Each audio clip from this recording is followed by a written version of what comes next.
April 11th, 2014, Lake Huron, Michigan. Divers David and Drew Lisinski are searching the lake bottom for a barge wreck. 30 feet down, cold water, zero visibility. Then David sees something. Metal, not a barge. Wings, aircraft wings. He surfaces, tells his son. "We found a plane." They dive again.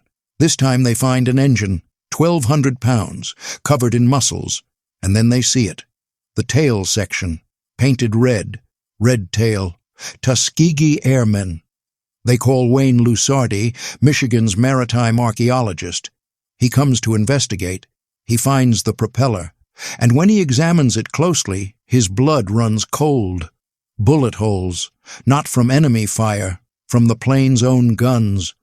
The bullets had ripped through the propeller blades, destroyed them, sent the plane cartwheeling into Lake Huron at 50 feet altitude. The pilot never had a chance. His name was Frank Moody, 22 years old, from Los Angeles. He'd graduated flight training just 2 months earlier, February 1944.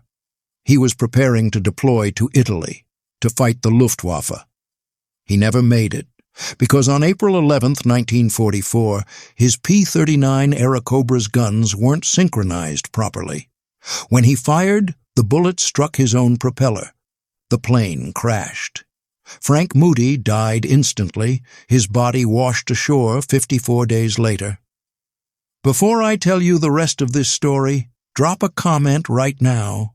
Tell me, did you know more Tuskegee Airmen died in training than in combat? Most people don't. That's because this part of the story was buried, hidden, classified. Your comment keeps this video alive in the algorithm. Write anything, where you're watching from, whether you've heard this before.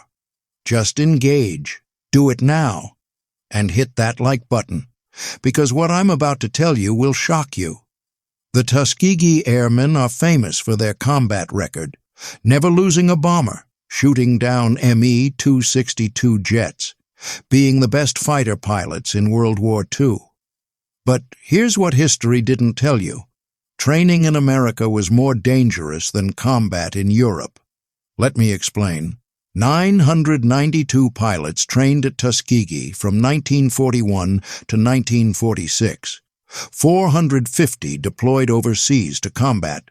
150 died. Here's the breakdown that nobody talks about. 66 killed in action or combat accidents. That includes pilots shot down by Germans. Flak. Combat operations. 84 killed in training and non-combat missions. 32 captured as prisoners of war. Do the math. 84 training deaths. 66 combat deaths. You were more likely to die learning to fly in segregated America than fighting the Luftwaffe over Germany. Think about that. Michigan alone. 15 Tuskegee Airmen dead, 5 in Lake Huron, 1 in the St. Clair River, 9 in land crashes or mid-air collisions. Not from enemy action, from training, at Selfridge Field near Detroit, at Oscoda, at Tuskegee itself. These men were dying in their own country before they ever saw combat. Why? Some accidents were just accidents. Training is dangerous, flying is dangerous, especially in the 1940s when aircraft weren't as safe as today. But some accidents? Some accidents were suspicious.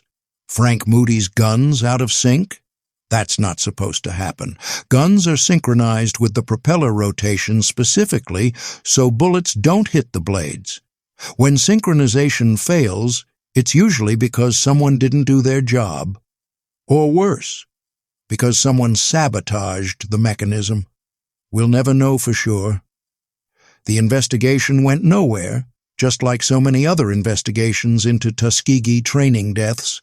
March 29, 1943. The 332nd Fighter Group arrives at Selfridge Field, Michigan. 3 squadrons, 100, 301st, 302nd. All Tuskegee trained. All black pilots. They're here for advanced training, gunnery, navigation, formation, flying over water. preparing for deployment to the Mediterranean. Selfridge is 40 miles northeast of Detroit. Good weather, Great Lakes for overwater training. Perfect location, except for one problem. The base commander hates them. Colonel William Truman Colman, 39 years old, from Dunkirk, New York. He's been commander since April 1942, and he has one rule: no black soldier drives his car. That's not unofficial, that's an order, written down, distributed to the motor pool. Colonel Colman will only be driven by white soldiers. But on May 4th, 1943, there's a base picnic. Colman gets drunk. Staggeringly drunk, according to witnesses, 1 a.m. He calls for his car. His regular driver is off duty. The new dispatcher doesn't know about Colman's order. Private William R. McRae reports, black soldier, assigned as driver that night. "Your car is ready, sir." Colman looks at him, draws his service pistol, and fires. McRae is hit, seriously wounded. Colman fired without provocation, no argument, no threat. He just shot him, because McRae was black. The scandal explodes. FBI gets involved. House Military Affairs Committee launches investigation. Detroit newspapers go crazy. This is May 1943, 1 month before the Detroit race riots. The Army can't ignore this. Colman is arrested, court-martialed, September 1943. The verdict comes down: guilty of careless use of firearms, guilty of being drunk and disorderly, not guilty of conduct unbecoming an officer and gentleman, not guilty of 23 other charges including illegal transfers, accepting gifts, stealing government property. Sentence? Reduced from colonel to captain, promotion barred for 3 years. That's it. He shot a man because of his race, and he kept his commission, stayed in the Army. Public outrage. Detroit newspapers demand justice. Congressman Paul Schaefer calls it an outrage. Secretary of War Henry Stimson orders a review. November 1943. Colman is retired from the Army. He tells reporters he's glad to get out, says he was targeted by pressure groups. McRae survived, but the message was clear. Even at a military base in Michigan, black soldiers were not safe. And the Tuskegee Airmen? They were training in this environment, living on base with commanders who hated them. Flying aircraft maintained by mechanics who resented them. Every single day. Share this video right now. Send it to someone who needs to hear this story. Post it on social media. These facts were buried for decades. The only way they stay known is if people like you spread them. Hit that share button. Keep this history alive. Let me tell you about some of the deaths. Frank Moody, April 11, 1944. Lake Huron, guns out of sync, age 22. His classmate, Joseph E. Gordon, same class, 44 BSE, died August 12, 1944, shot down by flak over France. At least he made it to combat. But several pilots from that same class? Dead before deployment. Cornelius P. Gould, Jr., training accident. Richard S. Harder, crash. Wilbur F. Long, mid-air collision, one class. Multiple deaths before they ever saw Germany. The official reports always said the same thing. Pilot error, mechanical failure, training accident. But here's what the reports never explained. Why were the Tuskegee Airmen's aircraft always having mechanical failures? Why were their planes maintained at Selfridge, a base where the commander openly hated black soldiers? Why were their guns out of sync when white pilots' guns worked fine? Let me be clear. I'm not saying every accident was sabotage. Training is dangerous. Accidents happen. But the numbers don't lie. White fighter groups training at the same time? Lower accident rates. Tuskegee Airmen? Higher accident rates. Same aircraft, same training program, different accident rates. Why? Wayne Lusardi, the archaeologist who recovered Frank Moody's plane, said something interesting. He said when he examined the wreckage, he found that the propeller showed clear evidence of bullet strikes. The guns had fired out of sync. But here's the thing, synchronization systems were tested before every flight. They had to be. It was standard procedure. So either the mechanics didn't test it, or they tested it and it failed, or someone deliberately set it up to fail. We'll never know, because the investigation never dug deeper, just like all the other investigations. The Army wanted the Tuskegee experiment to fail. That's documented. They made the standards higher. They put them in inferior aircraft. They stationed them at segregated bases with hostile commanders.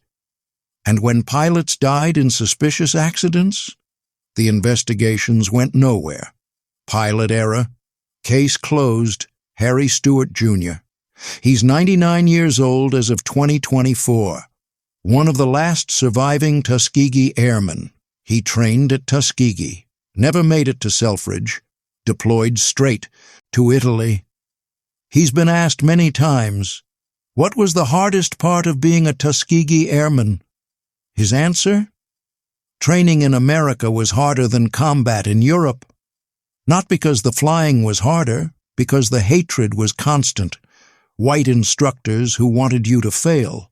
Mechanics who resented working on your plane, commanders who thought you didn't belong, citizens in town who wouldn't serve you, and everywhere, every single day, the knowledge that one mistake would be used as proof that black men couldn't fly. Stewart said, in combat the enemy was clear. It was the Germans. You knew who was trying to kill you and why. In training, the enemy was harder to see. It was in the looks, the comments, the way your plane was maintained, the way investigations went nowhere when your friends died. Alexander Jefferson, another survivor, flew 18 missions before being shot down over France, spent the rest of the war as a POW in Stalag Luft III. He wrote a book, Red Tail Captured, Red Tail Free. In it, he described training at Selfridge, the constant tension, the segregation, the feeling that you were unwelcome in your own country's military. And he said something that cuts to the heart of this story. We proved we could fly. We proved we could fight. We proved we were equal to any pilot in the world. But proving it in Alabama was harder than proving it over Berlin. After the war ended, the Tuskegee Airmen story was buried. Not celebrated. Buried, because acknowledging their excellence meant acknowledging that segregation was wrong, that the Army had been wrong, that the scientific studies proving black men couldn't fly were garbage, so the story was suppressed. The combat record was downplayed, the awards were delayed, the men came home to Jim Crow, and the training deaths? Those were really buried. For decades, nobody talked about the 84 pilots who died in training. Nobody mentioned the suspicious accidents. Nobody investigated the possibility of sabotage. It wasn't until the early 2000s that researchers started digging into the full story. And what they found was shocking. Training death rates for Tuskegee Airmen, significantly higher than comparable white units. Investigation rates, significantly lower. Court-martial rates for white officers who harmed black soldiers, laughably low. Colonel Colman shot a man and got a slap on the wrist. How many mechanics sabotaged planes and got nothing? We'll never know, because nobody looked. The records exist. They're in archives, National Archives, Air Force Historical Research Agency, Library of Congress. But for 70 years, nobody went through them to count the training deaths, to investigate the patterns, to ask the hard questions. Why? Because the answers were uncomfortable. The Tuskegee Airmen proved that black men were equal pilots. That was uncomfortable enough for 1940s America. But admitting that black pilots were killed by their own side? That training in America was deadlier than combat in Europe? That the enemy wasn't just in Berlin, it was in Alabama and Michigan? That was too uncomfortable, so it was buried. August 28, 2021, Port Huron, Michigan. International Flag Plaza, near the Blue Water Bridge. A memorial is dedicated. 15 names, 15 Tuskegee Airmen who died training in Michigan, Frank Herman Moody, age 22, and 14 others, 77 years after some of them died. Better late than never, but late nonetheless. Wayne Lusardi, the archaeologist, spoke at the ceremony. He said, "These men were heroes, not just because they fought in combat, because they persevered through training that was designed to break them, because they kept flying when their own country made it clear they weren't wanted, because they died preparing to defend a nation that didn't defend them." The wreckage of Frank Moody's P-39? It's being restored. Eventually, it will be displayed at the Tuskegee Airmen National Historical Museum in Detroit. Every piece of that wreckage tells a story. The bullet-riddled propeller, the red-painted tail, the scattered debris on the lake bottom. It tells the story that history tried to bury. Training in America was more dangerous than combat in Europe. The deadliest enemy the Tuskegee Airmen faced wasn't the Luftwaffe. It was racism, hatred, sabotage, indifference, and 84 pilots paid with their lives. Today, the Tuskegee Airmen are celebrated. Museums, documentaries, movies, congressional gold medal. But most people still don't know the full story. They know about the combat record, the red tails, never losing a bomber. They don't know about the training deaths, the suspicious accidents, the cover-up. They don't know that more pilots died in training than in combat.